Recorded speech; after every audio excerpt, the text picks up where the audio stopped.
Good morning. It works this morning, so that's great. What happened yesterday, if I can explain it, we use a program for these devotionals called OBS, and this program is set up like a live stream, like we do our Sunday morning services. My good friend and staff member Aaron Appleby, who lives in Plano, handles all of our IT issues, and so I guess it was Monday. I knew that Tuesday I had to go pick up my daughter from the airport. She had been overseas for a study abroad program with Harding University. I had to pick her up at 9 o'clock at DFW. That's about a 2.5 hour drive from here. So I knew I'd be getting home late, and I decided I'll just record the devotional and have Aaron air it at the normal time, which this program allows you to do. You can record it, it airs, and it looks just like it's live streamed. So we did that, and we've done that on numerous occasions. When I got up Wednesday morning, I noticed that it wasn't on Facebook, and so I contacted Aaron, and he told me that apparently the file was corrupted. We don't know what happened. We were unable to get it up. We tried to go ahead and just put it on Facebook, even though it was after time, but not sure what's going on there. So we're back today. I do want to give you an announcement. This may be an announcement you're not too happy with me about, and I ask your forgiveness in advance. But starting December 16th, I should say on December 16th, we will have our last C3 devotional. You know, I started these devotionals during COVID to kind of get us through that period of time when we weren't together, and I carried them on, and you guys were so gracious to tune in, and I so appreciate you being with us every day. And but it's hard to keep this up daily. It's also hard to continue to come up with the content and the planning and all that. So I'm going to take a prolonged break. I don't know how long that be. It may be forever. But we're gonna close it down on December the 16th. That will be our last morning together. I appreciate you so much for being a part of this and for your kind words of encouragement. I'm going to be moving on to doing some other things here at Oldham Lane that you'll be noticing hopefully on our social media pages and things like that. So it's not that you won't ever see me again. If you continue to tune in the live stream, come see me on Sundays. You'll still get to see me, but the C3 devotionals will be discontinued starting after the 16th. So sorry for the bad news to start this morning. Let's look at Psalm 37.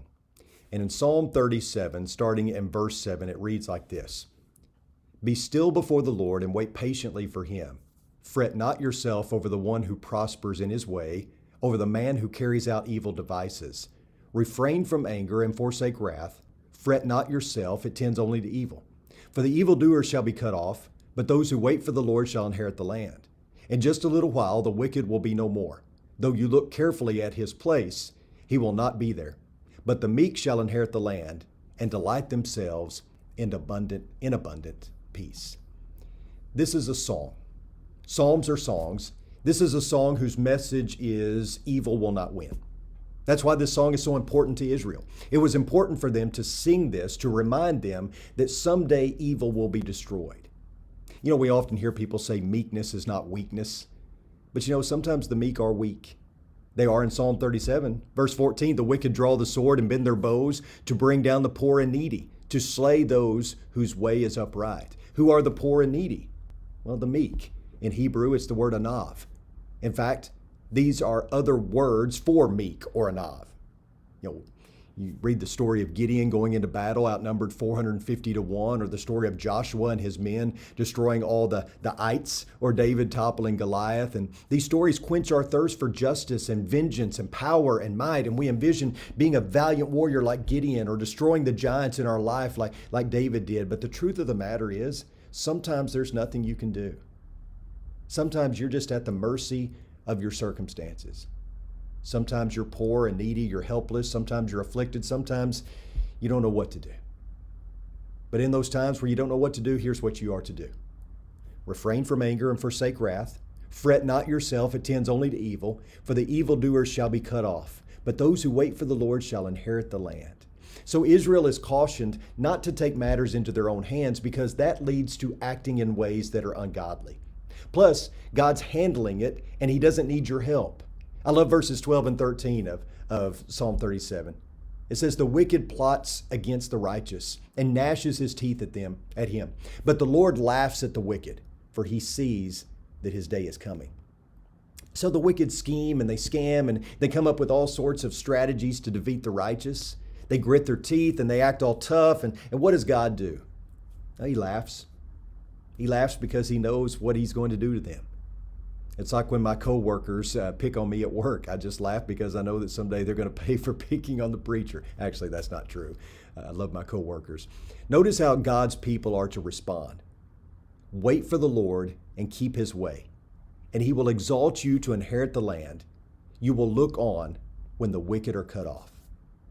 Now, wait a minute. This is not passive. It's trusting, right? That's faithful. That's meek. And here's why this works. Turn away from evil and do good. So shall you dwell forever. For the Lord loves justice. He will not forsake his saints. They are preserved forever. But the children of the wicked shall be cut off. The righteous shall inherit the land and dwell upon it forever. It seems so passive, but it's really not. It's not passive to be trusting and faithful. Both parties have a job to do. Our job is to do good. God's job is justice. And justice isn't just about punishment. Justice doesn't only pertain to punishing the wicked. It also pertains to lifting up the righteous. We wait for justice when the wicked are cut off and the righteous are exalted. The message to the meek is that the enemy's ruin is inevitable. The wicked will not prevail. The affliction will not go on forever, and the meek will not be defeated. It may seem like the wicked is winning. It may seem like the anav, the meek, is losing, but this is a hymn of anticipation and celebration. You go back to verse 1. Fret not yourself because of evildoers. Be not envious of wrongdoers, for they will soon fade like the grass and wither like the green herb. Trust in the Lord and do good. Dwell in the land and befriend faithfulness. Delight yourself in the Lord, and he will give you the desires of your heart. Commit your way to the Lord. Trust in him, and he will act. He will bring forth your righteousness as the light and your justice as the noonday. Be still before the Lord and wait patiently for him. Fret not yourself over the one who prospers in his way, over the man who carries out evil devices. This is my story. This is my song. A foretaste of glory divine, perfect submission, watching and waiting, filled with goodness. I see some similarities with this, don't you? We sing that song, this is my story, this is my song. Blessed assurance. This hymn is not all that different than the hymn that was sung by the Israelites in Psalm 37. Their song is our song. Their story is our story. Ours may have a different tune and a little bit different tone, but the song's the same. We are the meek. Blessed assurance, Jesus is mine. Oh, what a foretaste of glory divine. We are the poor, the afflicted, the needy, because we have an enemy. What is that enemy's name?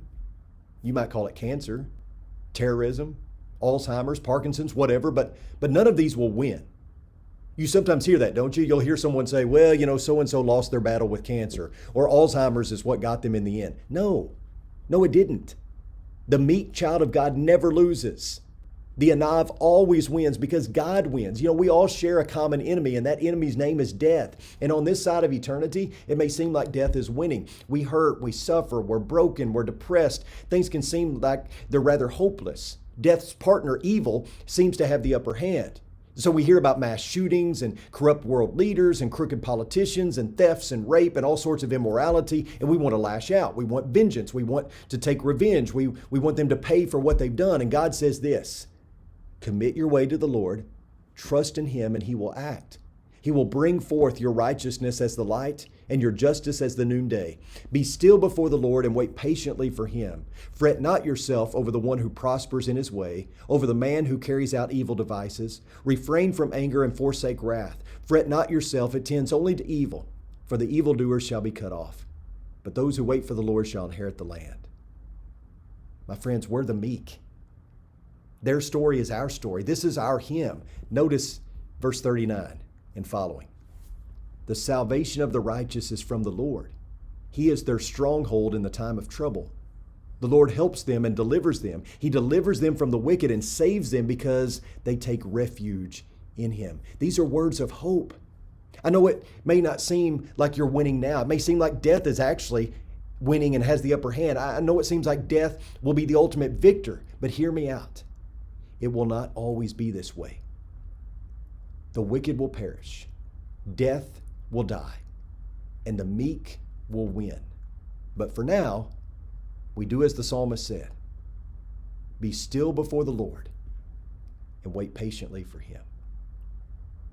I know that sounds so easy, but so difficult to put into practice. Some of you are dealing with things that are tragic and horrific, and I'm so sorry that you're dealing with those things. And many of you have experienced the loss of a loved one maybe recently. I want you to know that I love you, I'm praying for you, and if I can do anything to help you along the way, just let me know. I think the best thing that we can do for one another is just sit and listen and offer a shoulder to cry on. I appreciate you so much for tuning in. And again, if I can help you, please contact me. My email is cmccurley@olcoc.com.